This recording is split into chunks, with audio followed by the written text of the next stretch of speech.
Welcome to another video from English Matters. We're still continuing with looking at Charles Dickens' A Christmas Carol.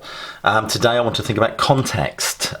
You do get some context marks, I believe it's A03, for being able to place the writing of this novel in its sort of wide historical and artistic context. As I've said before, please do subscribe, press the bell so you do not miss any other videos I upload if you find these videos useful. So Dickens worked to reform and to improve conditions for children and poor people, and we get that evidence throughout his texts. So we think about Christmas, for example, the context of Christmas. I mean, you've got to remember Christmas was very much in decline by the sort of 1830s. And Dickens is often credited with inventing Christmas. I mean, it's a bold claim, but it's one that has some merit. There's a wonderful film available for you to watch called The Man Who Invented Christmas, all about Charles Dickens and the writing and publishing of A Christmas Carol.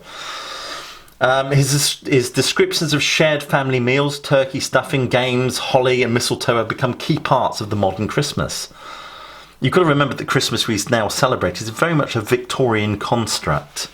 It does have elements that go way before then, of course, almost pagan elements, but essentially it's a Victorian sort of construct. Even the ghost of Christmas Present is said to have influenced the image we now have of today of Father Christmas. The most important aspect of Dickens' influence is the idea of goodwill to all. Remember, in Victorian England, many people, including employers, did not do anything special at Christmas at all. Now, 1843, of course, A Christmas Carol is published and is a huge success, an absolutely huge success.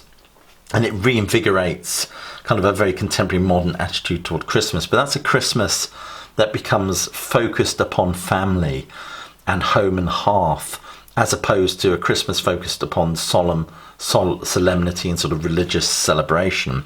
It kind of shifts in that respect. Storytelling. I mean, the telling of ghost stories was a popular form of fireside entertainment. And this one is written in a style that makes it suitable for reading aloud. The intrusive narrator here is almost suggesting that it's kind of a story read aloud, and it's fitting into that kind of tradition of storytelling. The Hungry 40s, that's the 1840s, of course. Social changes and rapid growth of cities and governments, legislation resulted in poverty, hunger and hardship for many of people in England during the 1840s. And the spirit of Christmas, the traditions associated with the Christian festival developed during the 19th century, and the ways in which people celebrate it were influenced in this respect. I mean, the Christmas tree is said to have been brought from Germany. In fact, Charles Dickens writes a story called The Christmas Tree, or A Christmas Tree, where he refers to it as a charming German toy. Industrial Revolution, of course, which is very much apparent in sort of 19th century Britain. The Industrial Revolution is a term used to describe changes in working and living conditions that began in the 1760s. During this time, Britain moved from being a country based on rural and agricultural economy to being the world's first industrial giant. Cities expanded, people moved to the cities for work, overcrowding and living conditions for the poor were absolutely, truly dreadful. Also, it's interesting as well, if you think about Christmas, with the publication of A Christmas Carol, 1843 saw the very first Christmas card that was sent as well. If we think about references to the text and how the novel puts the novel in its kind of historical context, we see a reference to the Poor Law, for example. The Poor Law Amendment Act of 1834, the law changed to dictate that each poor person must exchange hours of manual labour at a workhouse for food and clothing. It was a law designed to limit help for the poor to only exceptional circumstances. Many people saw the law change as unfair, as it seemed to punish the poor, sick and elderly, and only makes conditions worse for those in need. Remember Scrooge saying, "Are the union workhouses in full operation? Are these not supported by my taxes? Let people go there." That's his attitude towards the poor. Dickens hated the Poor Law. He detested it. And he satirises the implementation of this law in his novel Oliver Twist. Bedlam is mentioned in Stave 1. Now, the noun bedlam is a colloquial word meaning a scene of chaos and uproar. You might hear your teacher say, "Good Lord, the classroom was like bedlam today." But it actually originates from a shortening of the Hospital of St Mary's of Bethlehem, which is actually an asylum for the mentally ill in England. A wonderful line in stave one where Scrooge says, "If they must die, let them do so and decrease the surplus population."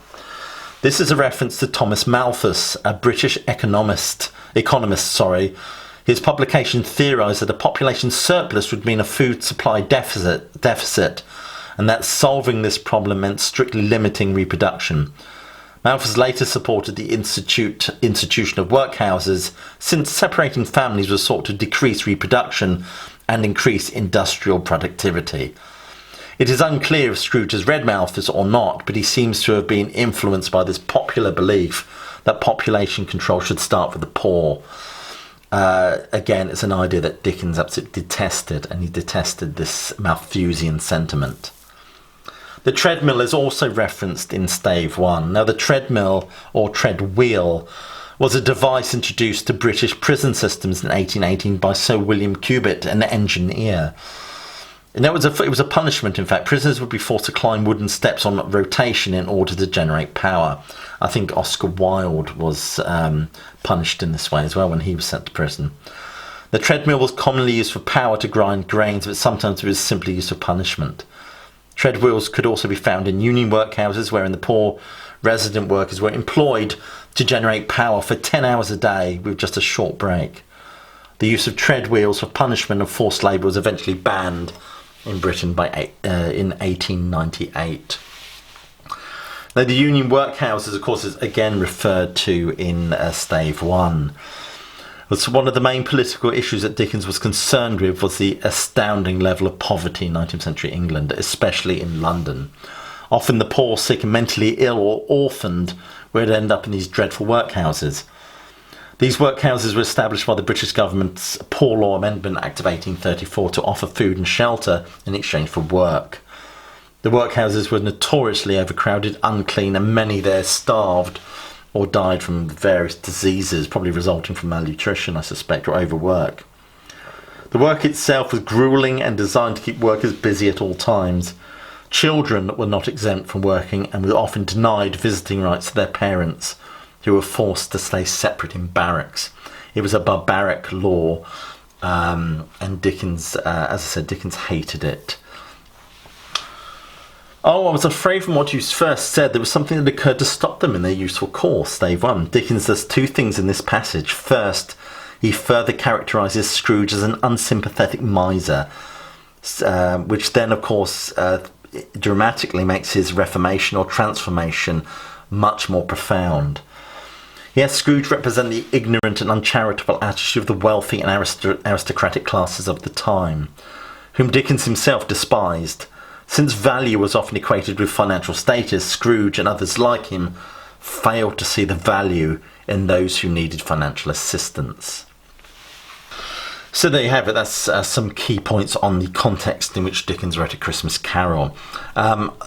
What's interesting about Christmas Carol, of course, is it's quite concise compared to Dickens' other novels. Now, Dickens' other novels were incredibly long because they were published serially, they were published monthly, which gave them an episodic sort of loose feel to them. Henry James, the American writer, said the Victorian novels were big, baggy monsters. And of course he was right, but we don't get that with A Christmas Carol, which is effectively published as a single volume. Anyway, you've been watching my video on Christmas Carol and context. If this has been useful for you, there are loads more videos I'm about to upload. Please click like, subscribe, and share this video to your fellow students. Anyway, thank you very much. Thank you for watching. But most importantly, please do keep studying.